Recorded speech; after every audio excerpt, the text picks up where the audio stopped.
Assalamualaikum warahmatullahi wabarakatuh. Saya Siti Rizkia, NPM 71821251. Saya akan menjelaskan pelajaran MSDM internasional, yaitu perkembangan budaya dalam arena internasional, di mana budaya adalah cara hidup yang berkembang dalam yang dimiliki oleh sekelompok orang dan diwariskan turun-menurun untuk generasi ke generasi. Budaya terdiri dari banyak unsur yang rumit, termasuk sistem agama dan politik, bahasa, adat istiadat, bangunan, alat pikiran, dan karya seni. Bahasa serta budaya merupakan bagian dari integral dari manusia yang banyak cenderung menganggap itu diwariskan secara genetik. Ketika seseorang mencoba untuk berkomunikasi dengan orang-orang dari budaya yang berbeda dan menyesuaikan perbedaan, membuktikan bahwa budaya itu dipelajari. Budaya adalah gaya hidup holistik. Budaya juga bersifat kompleks, abstrak, dan luas. Banyak aspek budaya buat bantuan menentukan perilaku komunikatif untuk penyebaran sosial budaya dan mencakup banyak kegiatan sosial manusia. Ciri-ciri budaya. Ciri-ciri budaya terdiri atas sebagai budaya sendiri yang berada di daerah tersebut dan dipelajari, dapat disampaikan kepada setiap orang dan setiap sekelompok serta diwariskan dari setiap generasi. Bersifat dinastik, artinya suatu sistem yang berubah sepanjang waktu. Bersifat selektif, artinya mencerminkan pola perilaku pengalaman manusia secara terbatas.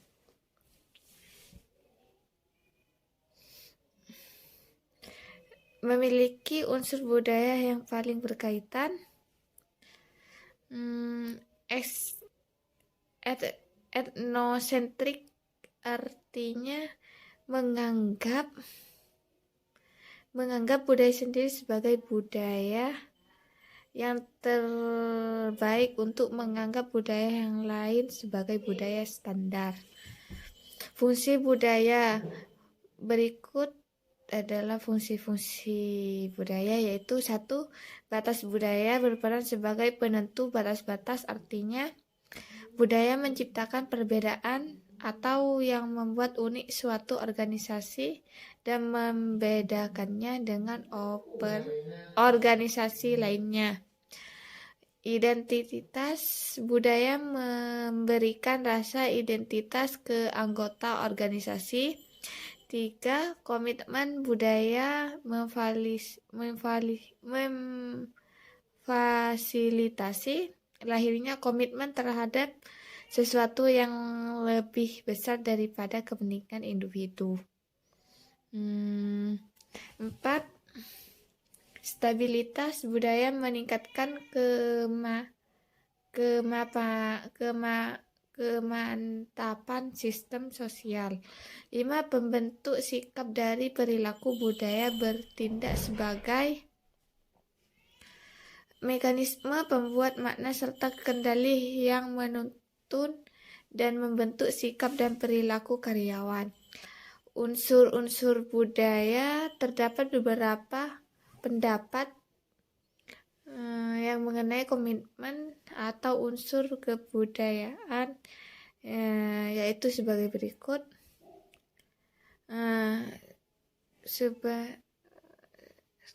Menurut para ahli, 1. Melville G. Herkovitz menyebutkan kebudayaan memiliki 4 unsur pokok, yaitu alat teknologi, sistem ekonomi, keluarga, kekuasaan politik. Bronislaw Malinowski mengatakan ada 4 unsur pokok yang meliputi Satu, sistem norma sosial yang memungkinkan kerjasama antara para anggota masyarakat untuk menyesuaikan diri dengan alam yang ada di sekitarnya. Dua, organisasi ekonomi. Tiga, alat dan lembaga-lembaga atau petugas-petugas untuk pendidik. Artinya keluarga adalah lembaga pendidikan utama. Dan yang terakhir, organisasi kekuatan politik. Menurut si Klukov mengemukakan 7 unsur budaya atau kebudayaan yang bersifat secara universal, yaitu bahasa, sistem pengetahuan, sistem teknologi dan peralatan, sistem kesenian, sistem mata pencaharian hidup, sistem religi. 4. Unsur-unsur budaya secara umum berdasarkan dari beberapa unsur budaya yang dikemukakan oleh para ahli, maka dapat ditarik kesimpulan bahwa unsur-unsur kebudayaan adalah sebagai berikut: perilaku-perilaku tertentu, gaya berpakaian, kebiasaan-kebiasaan adat istiadat. Menurut wujud budaya, menurut Gigi Honigman, wujud kebudayaan dapat dibagi menjadi 3, yaitu gagasan, aktivitas, dan artefak. 1. Ide atau realisasi ideal. Bentuk ideal dari budaya adalah budaya dalam bentuk kumpulan ide-ide, gagasan, nilai-nilai, norma, aturan, dan lain-lain yang abstrak,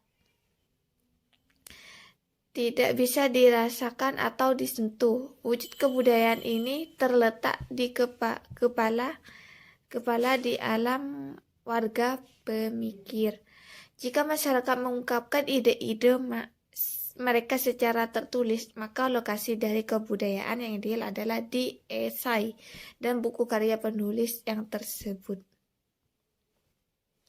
Aktivitas, yaitu kegiatan, adalah bentuk budaya sebagai pola tindakan manusia dalam masyarakat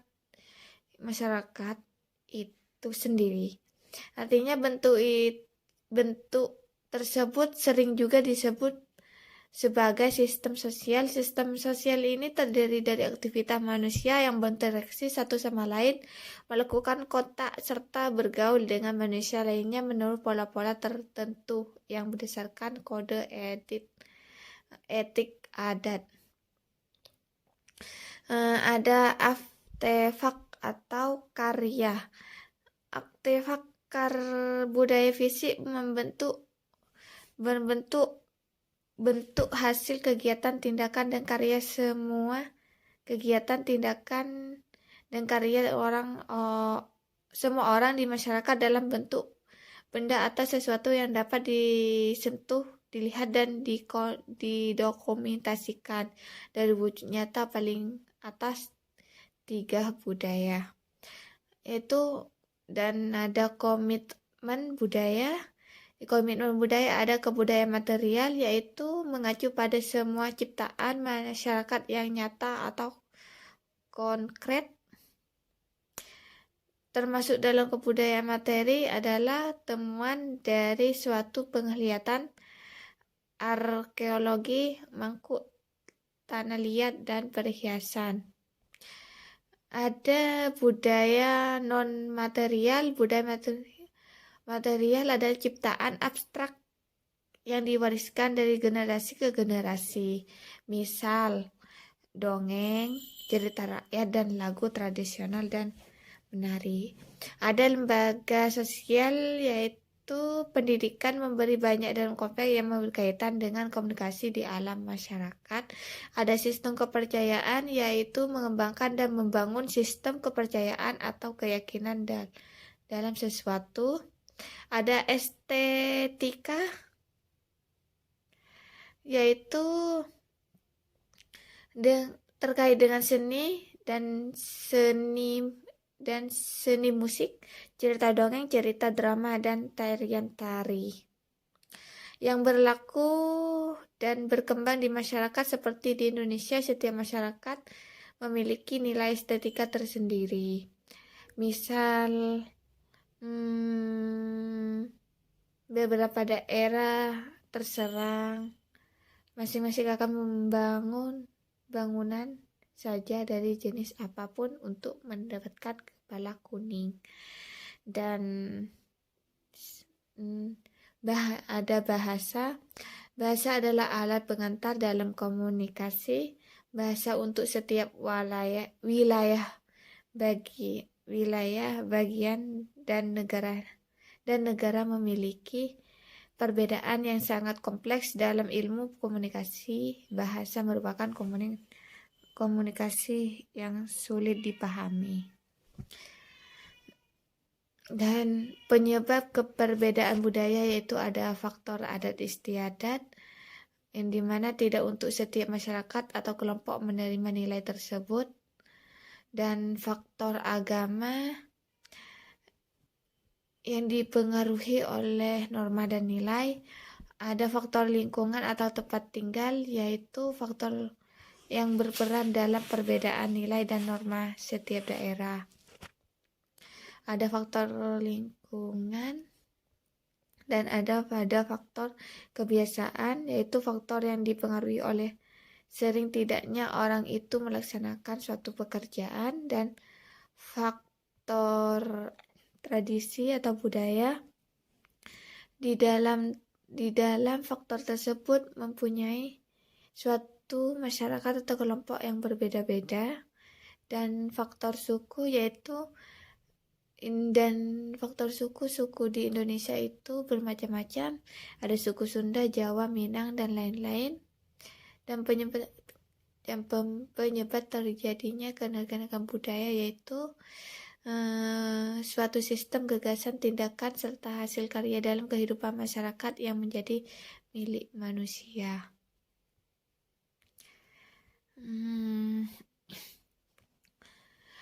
Beberapa faktor yang mempengaruhinya adalah tempat tinggal, pengaruh dari luar, iklim, turunan nenek moyang, jarak dan lingkungan, kepercayaan. Dan contoh budaya tersebut adalah batik, ucapan terbuai